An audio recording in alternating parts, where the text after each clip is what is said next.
So chapter 4 is linear and quadratic functions. We're going to skip over linear since we've really done a lot of lines already and focus on quadratic functions. So quadratic functions make parabolas. So we're going to be talking about them in terms of transformations since that's what we just did. So we're going to graph a quadratic function using transformations.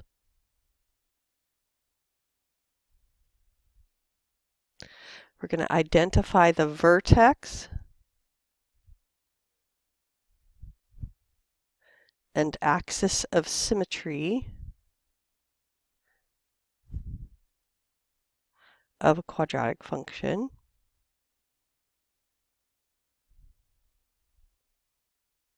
Then we're going to graph a quadratic function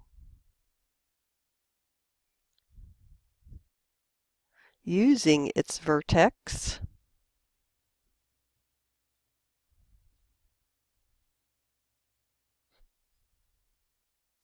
axis and intercepts. So you'll see intercepts keep coming up. They're always important points on a graph. Then we're going to find a quadratic function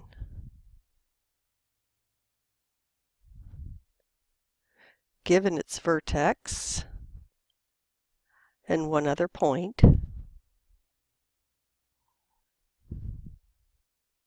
And then we're going to also find the max or min value of a quadratic function.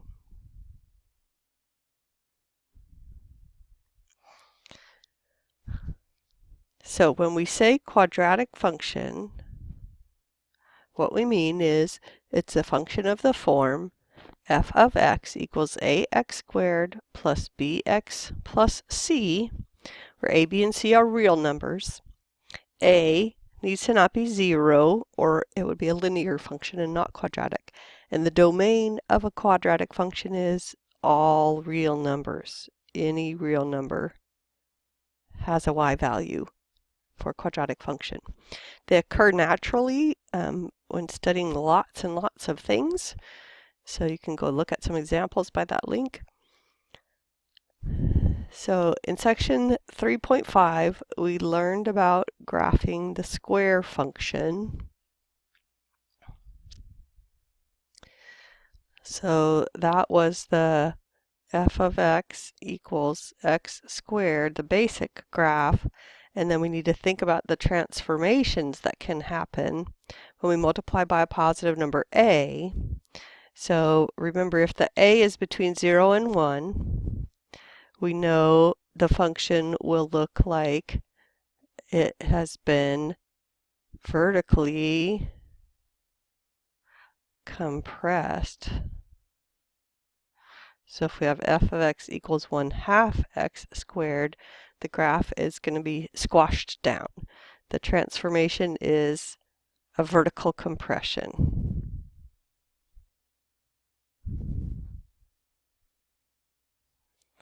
So the graph, instead of looking like the basic graph, it looks fatter because it's gotten squashed from above. So this is the compressed graph. So if a is bigger than 1, we know the function will look like something like f of x equals 3x squared, and the transformation is a vertical stretch. So if this is the basic graph, then we know the graph will be stretched upward. And another way of thinking about it is that it grows faster. If the multiplier is negative, then let's think about what that means. If you have f of x equals negative 1/3 x squared, then we talked last time about that this is the vertical compression, and then this is a reflection about the y-axis. For a equals 1, you get the basic graph, the parent graph. Then if a is between -1 and 0, then you're going to have the vertical compression and then the reflection about the x-axis. If a is smaller than -1, you have your basic graph, then it would stretch and then reflect.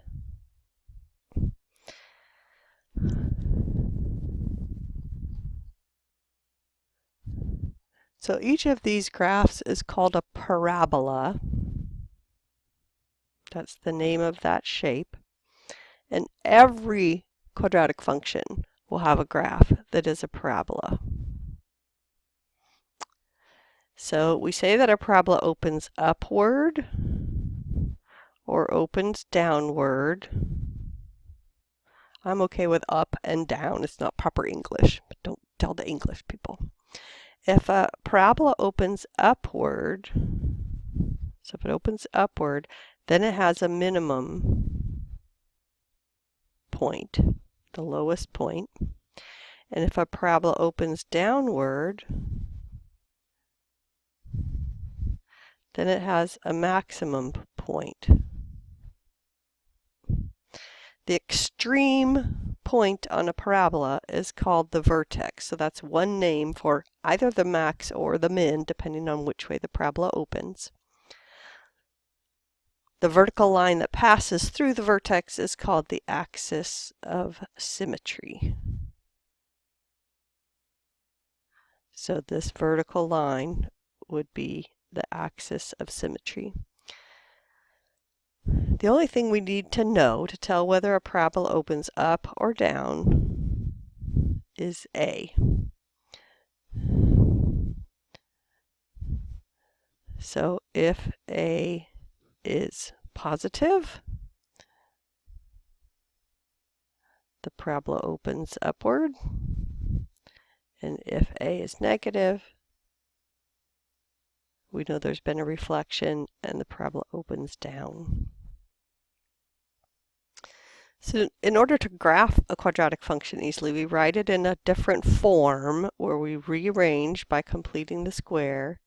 We have a times x minus h quantity squared plus k. So when it's written in the second form, we can easily see that the vertex is hk because we've had a horizontal shift of h and a vertical shift of k.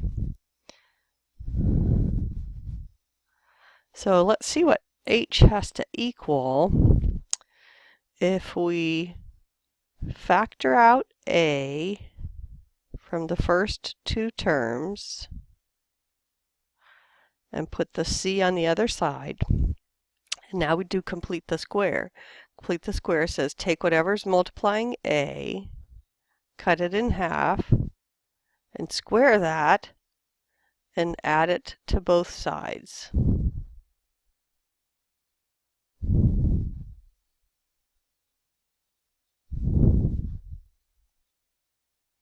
Only I added it inside these brackets where a was multiplying.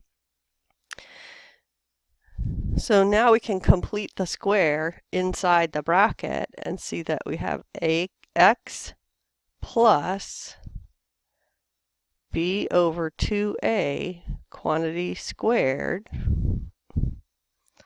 then plus c minus a times b over 2a squared equals 0. So the h part must be the opposite of b over 2a in order to have a correspondence here.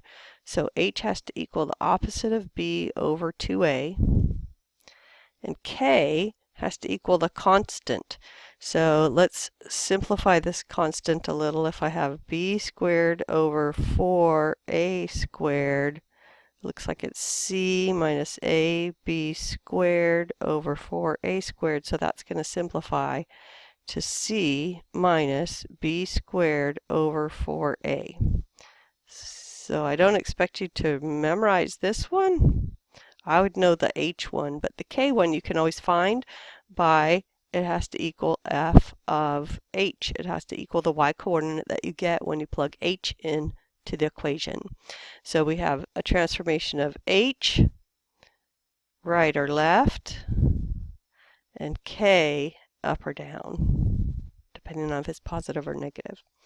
So we graph the function by starting with the graph of y equals x squared and using transformations. So you're going to transform it into x squared minus 6x, and then you're going to take half of negative 6 and square it. So that's going to be, sorry, I'm having a bad math day, negative 6 over 2, and square it, that's going to be 9. So I'm going to have plus 9 minus 9 minus 1, so that I haven't changed anything, I've just added 0. So now I'm going to have x minus 3 quantity squared, for this part right here, minus 10. So I can see that the h is positive 3, and the k is negative 10. So the vertex is 3, negative 10. Okay, and then we'll work on this harder one together in class. Okay, and objective 2 is seeing the connection between the two forms of the quadratic function. Now we know that the vertex will always have an x-coordinate of minus b over 2a, because that's the vertex is going to be the max or the min, depending on if the parabola opens upward or downward. To find the y-coordinate goes with this, we'd find f of h. So we can also find the axis of symmetry, because we know it has to go through the vertex, so it has to have an x-coordinate of h. So it's going to have the equation x equals h. Okay, so we're going to find the vertex and axis of symmetry for this problem by saying h equals negative b over 2a, and see, this is kind of the cheaty way if you don't want to complete the square. So you can have negative, b is negative 2, over 2, a is 1. So you get that h is 1. So then you need f of 1. And it looks like negative 4. So the vertex is 1, negative 4. And the axis of symmetry is x equals 1. So then we can just write the equation in the other form. It's x minus h, which is 1, quantity squared, plus k, which is negative 4. So we've already figured out how to find the vertex and axis of symmetry, so let's think about how we can find intercepts. So we find x-intercepts by setting y, or f of x, equal to 0. Solve for x. This is sounding familiar, hopefully. You find the y-intercept by, you would set x equal to 0, so that's f of 0. So the discriminant b squared minus 4ac tells us everything we need to know about whether a quadratic function has no x-intercepts, one x-intercept, or two x-intercepts.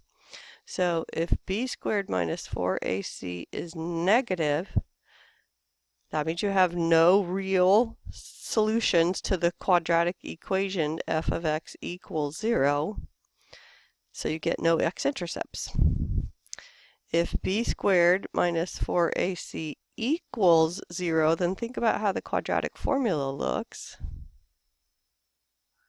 Oh my gosh, you get x equals negative b over 2a. The vertex is on the x-axis.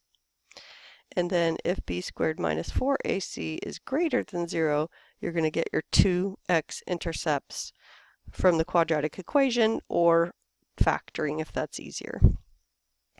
So for a parabola that opens upward, the 0 x-intercepts could happen if your parabola is floating up here or floating down here. You get one x-intercept if it just touches the axis at the vertex, and then you could also have two x-intercepts. So I'm going to break here so it doesn't